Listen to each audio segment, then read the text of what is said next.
Hey, Tony, how's it going? Great, Kyle. How are you? I'm doing good. Having fun working from home, all the usual stuff. You might hear some noises in the background, so forgiveness to all the audience and everyone listening. But yeah, Tony, tell me a little bit about yourself and BSI. What are you guys kind of doing? What is BSI, and then what do you do for them? Yeah, so BSI is a standards organization. We were a founding member of the International Standards Organization, and we were instrumental in promulgating and issuing some of the most well-known standards in the world, like ISO 9001 for quality, ISO 14001, ISO 18001, and recently we've become more involved in, for example, information security standards, environmental sustainability standards, and we've also expanded into consulting as well, which is where I work. I work with BSI's consulting arm. Those groups are completely separate from each other, of course, but I work with their consulting arm, basically helping companies achieve security and resilience in their supply chains and in their day-to-day operations. Awesome. And tell the audience a little bit more about yourself. What's your title? Just working with that consultancy, what's your background a little bit?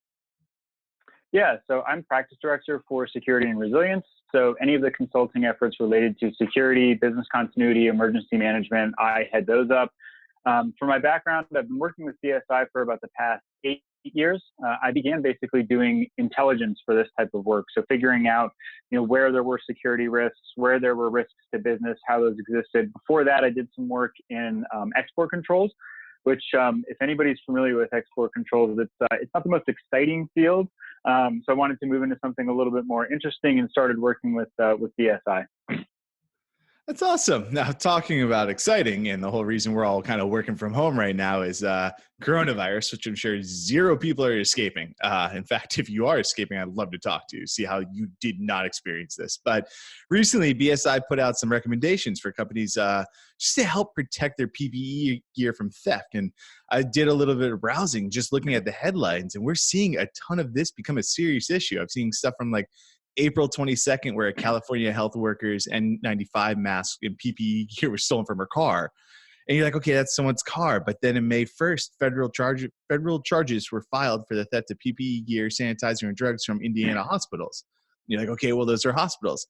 But then recently, May 7th, PPE masks were stolen from a warehouse. So let's jump into sort of those recommendations because as people start to open up, especially my audience, it's a lot of shippers, a lot of people dealing with carriers and stuff like that.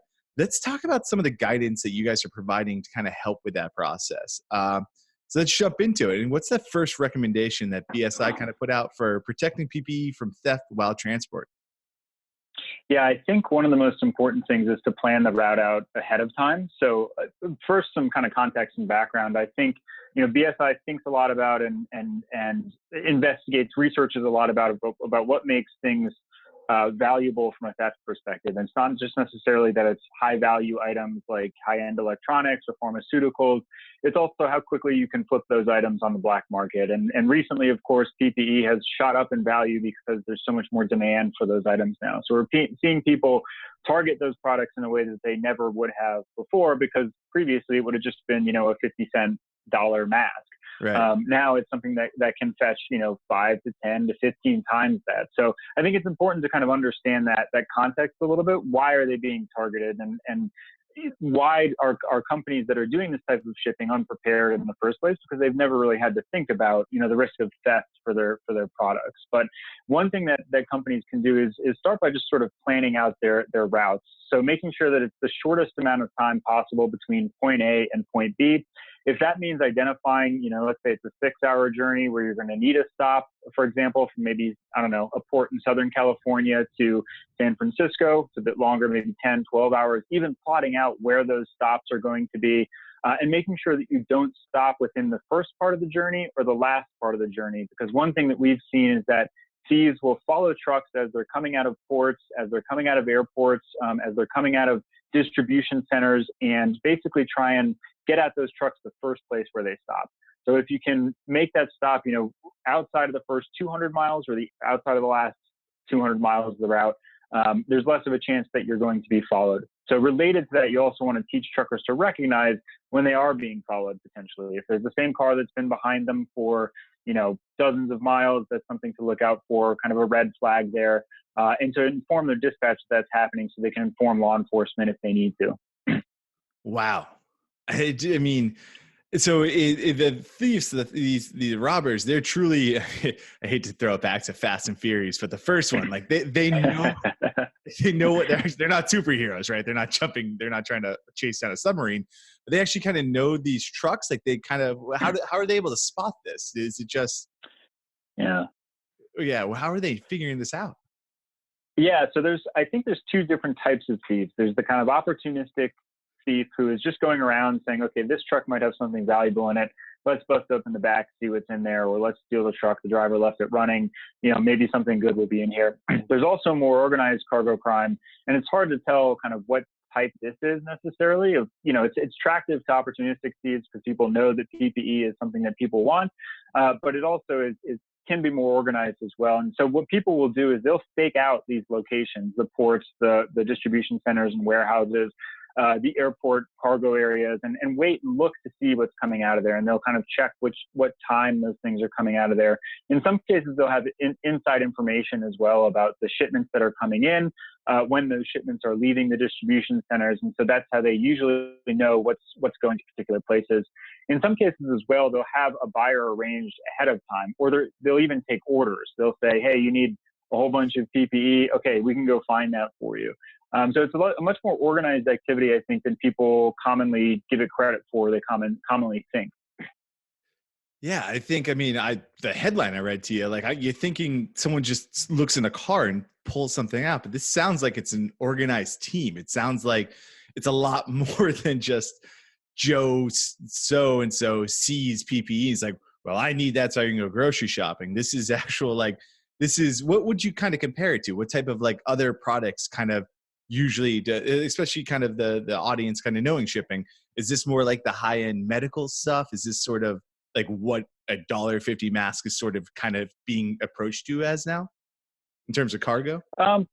Yeah, potentially. Yeah. But it's also important to point out, I think, too, that food and beverage is the most common item that we see stolen in the United States and really in most countries, because it's very, like I said earlier, it's very easy to flip. If you have a bunch of high-end electronics, you have to have a specialized kind of distribution network on the black market side for that type of product as well. Whereas food, if you flip it to a corner store, they're not going to ask where it came from, So with PPE, it kind of fits into that area as well.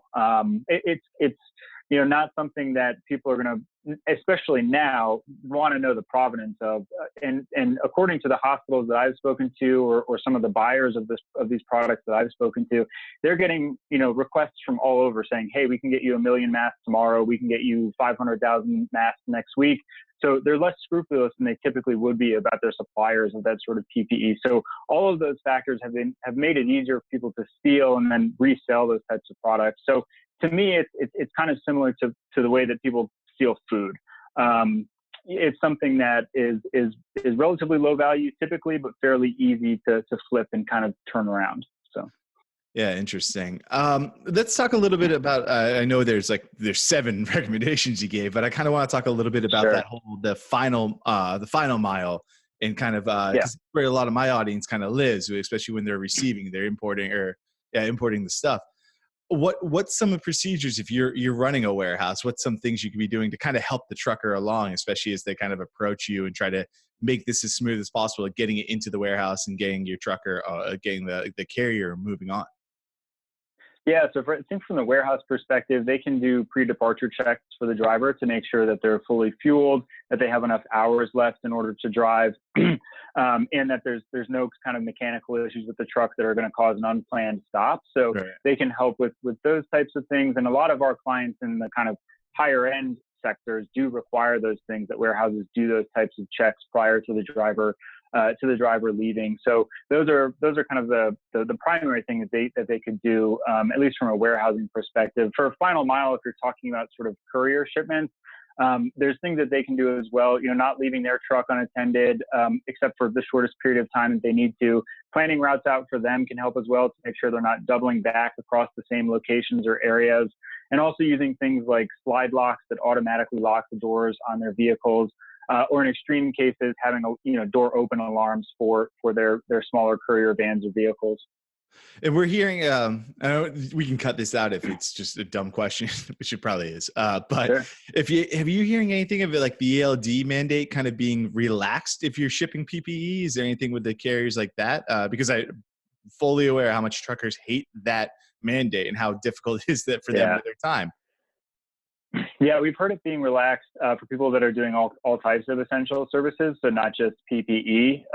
In practice, though, I'll be honest, I don't know how much it's been relaxed, if it's being completely ignored or if there's just kind of a little slack that's being allowed. I'm not entirely sure on that, but from what we've heard, yes, it has been relaxed. Interesting. Mhm. Sure, some of the guys will like that to hear that. But Yeah, now yeah. back to kind of the second point you're talking about is trying to train the drivers. How do you do that? Especially given that it's such a unique and fast moving thing. Do you guys have any recommendations of like the best way to kind of talk to the drivers, especially if you are in sort of dispatch or something like that? Yeah, I think a lot of it can be done, right before they're about to start a journey. Basically, it doesn't have to be necessarily a formal training where you go through a whole bunch of slides or anything like that. It can be just sort of quick reminders, right before they're starting a journey. Like here's a law enforcement contact if you need one. Remember to call dispatch if you see any of the following three things that could be signs that someone's following you. For example, if you recognize that your trailer's been tampered with, or if you find that something's off after a stop. So just sort of simple reminders like that, I think, are more impactful for drivers than, trying to rope them into some sort of formal training. Oh yeah, I gotta imagine that even trying to find training, never mind getting people in a location to have formal training, is going to be extremely difficult right now. Uh, Yeah, yeah. And on the show, we like to talk a lot about technology and kind of the new interesting things coming up. So what type of technology are you Mhm. seeing that kind of assists with this type of thing? Yeah. So GPS tracking can help, and there's a few different ways that GPS tracking can help. It can determine, if there's a stop that's taking a little bit too long, or if there's an unplanned stop, or if there's with geofencing, if the truck has gone off the prescribed route. There's also as well different ways of tracking, certain industries like pharmaceuticals, for example, from a quality perspective, they want to track temperature and light as well. But those can also be good indicators of whether the trailer door has been opened or tampered with in some way. So there's a whole range of solutions that you can use for GPS tracking. But I'm not sure if you're looking at the sort of total value of these shipments. It's in a lot of cases that's going to be worth it, that type of technology. It's come down quite a bit in cost. Another thing that we're seeing as well, in addition to kind of, putting a GPS tracking device in the cab or in the trailer, or in some cases even inside of a pallet, just to get multiple levels of tracking. Yeah. What we're also seeing is tracking through Internet of Things devices. So if in some cases the reefer unit may be connected to the internet for some reason, if it's a refrigerated shipment, the driver's phone obviously is going to be connected to the internet. So using those as lower tech ways to track shipments, and also so you don't have to have the kind of redundant GPS technology, is something that we're seeing as well. So basically anything on the truck that's connected to the internet can also be used to track the truck as well. So that's the direction that we're seeing a lot of tracking technology move. I was gonna say, I know of like a company that they ship kind of high end lighting, and they've talked about like, yeah, we really like that peace of mind, so we throw on a little thing, but their product's expensive enough where it's kind of worth like why you're putting that on there. When you're talking about $1.50 mask, like it can't really be like, how do you weigh that as a shipper? How do you kind of pay with that type of mind? It's interesting. But Mhm. yeah, what other types of advice, what other types of recommendations are there? We kind of talk technology, we talk training, we talk sort of planning the shortest route. What's sort of some more recommendations BSI's come out with? Yeah, I think one thing is that if your drivers do need to stop, so you've planned for the shortest route possible, of course, if it's a 6-7 hour trip, there's going to be a stop. So planning where that stop's going to be, if at all possible. So knowing that it's, a well-lit parking area or a well-lit rest area is better than parking on the side of the road or something like that. But also, training drivers, and it could be through that, kind of pre-journey briefing that they have, or even just a reminder from dispatch that they should turn the vehicle off when it's stopped, prevent them from leaving keys in the vehicles.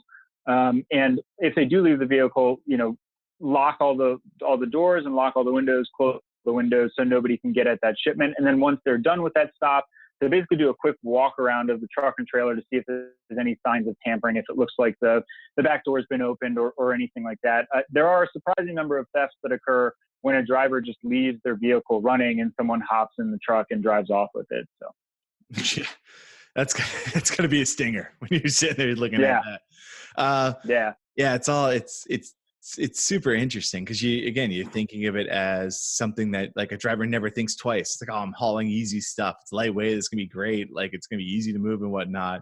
But the idea that like, hey, they're gonna be sophisticated with this more than you're thinking. It seems like you got to be a little more extra diligent than you normally are. What about finally the kind of the arrival stuff? What's some good things? What's some best practices to have when the driver gets to the location? What's some things you should kind of make sure you're doing? Yeah. So on arrival, again, you'd want to check for signs of tampering on the outside of the trailer. If there's any kind of indication that the that the shipment's been tampered with, we like to, on any nonstop shipment or full truckload shipment, make sure that there's a security seal of some type on the trailer. Those are used a lot for international or kind of inbound international shipments, but I think even for domestic shipments, even if they're nonstop, make sure there's some sort of security seal on there so you can see if someone's tried to tamper with the door at all. So checking to make sure that that's intact.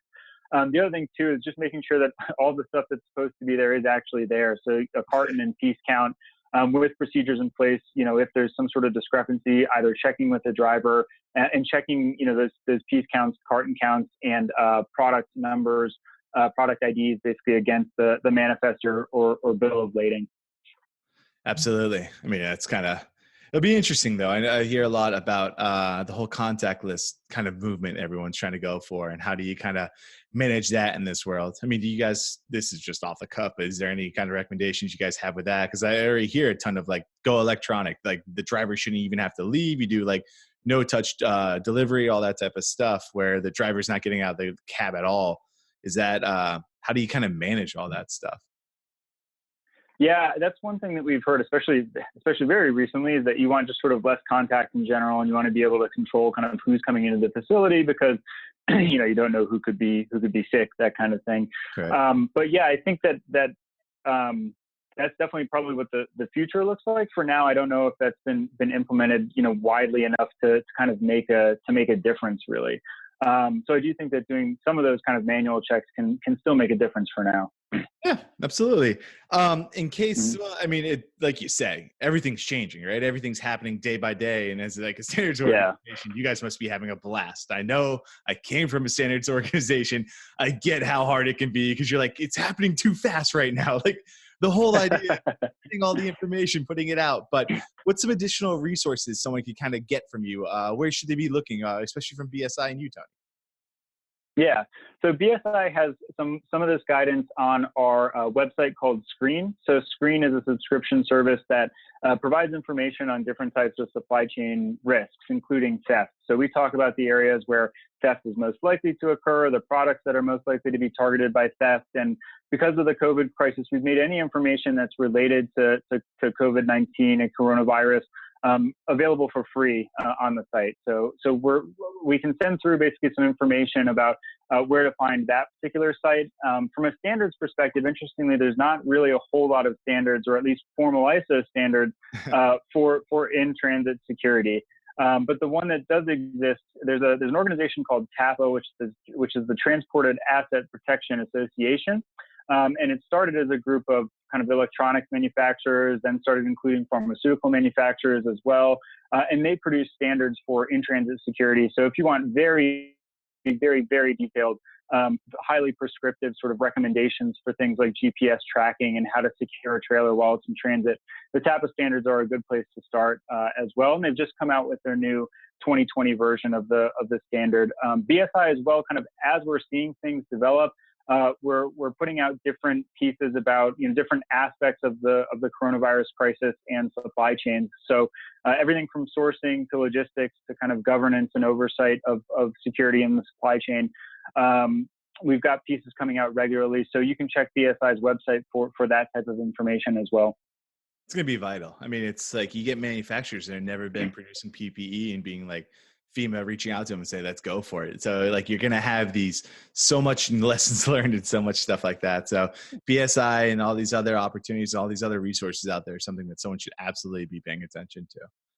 What if someone wants to contact you? Is it good to contact you? Should they reach out to you on LinkedIn or anything like that? Yeah, they can reach out to me on LinkedIn.